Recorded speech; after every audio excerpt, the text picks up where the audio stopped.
Industry's concept is simple. We got industrial park only for China. পাকিস্তানের president Asif Ali জারদারিকে পদত্যাগ করতে বলা হয়েছে এবং দেশটির সেনাপ্রধান ফিল্ড মার্শাল আসিম মুনির প্রেসিডেন্ট পদ গ্রহণের জন্য আগ্রহী। এমন গুঞ্জনকে প্রত্যাখ্যান করেছেন দেশটির স্বরাষ্ট্রমন্ত্রী মহসিন নাকভি। তিনি এটিকে ষড়যন্ত্রমূলক প্রচারণা বলে অভিহিত করেছেন। বৃহস্পতিবার সামাজিক যোগাযোগ মাধ্যম এক্সে দেওয়া এক পোস্টে নাকভি বলেন, এই ষড়যন্ত্রমূলক প্রচারণার পেছনে আছে কারা তা আমরা ভালো করেই জানি। প্রেসিডেন্ট আসিফ আলী জারদারি, প্রধানমন্ত্রী শেহবাজ শরীফ ও সেনাপ্রধান অসীম মুনিরকে লক্ষ্য করে এই প্রচারণা চালানো হচ্ছে।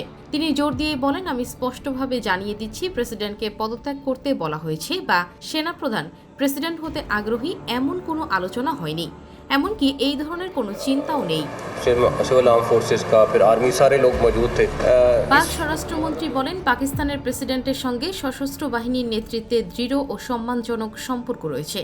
তিনি বলেন, প্রেসিডেন্ট জারদারি পরিষ্কারভাবে বলেছেন, আমি জানি কারা এই মিথ্যাচার ছড়াচ্ছেন, কেন ছড়াচ্ছেন এবং কে এই প্রচারণা থেকে লাভবান হচ্ছেন।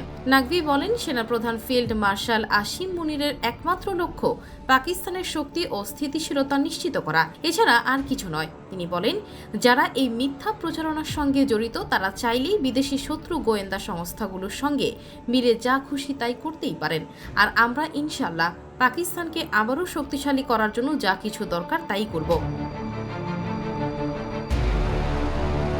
এদিকে পাকিস্তান মুসলিম লীগ নওয়াজের পিএমএলএন সিনেটর ইরফানুল্লাহ সিদ্দিকীও জারদারির পদত্যাগের খবর অস্বীকার করেছেন।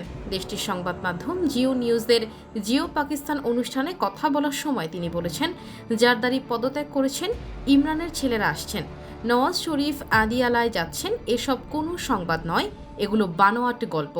তিনি আরও বলেন, জারদারি সরকারকে কোনো সমস্যায় ফেলেননি এবং একজন রাষ্ট্রপ্রধান হিসেবে নিজের সাংবিধানিক দায়িত্ব সম্পর্কে অবগত আছেন। তিনি পিএমএলএন এর প্রেসিডেন্টের সঙ্গে কাজ করতে কোনো অসুবিধা নেই এবং তাকে পদচ্যুত করার জন্য গ্রহণযোগ্য কোনো কারণও নেই।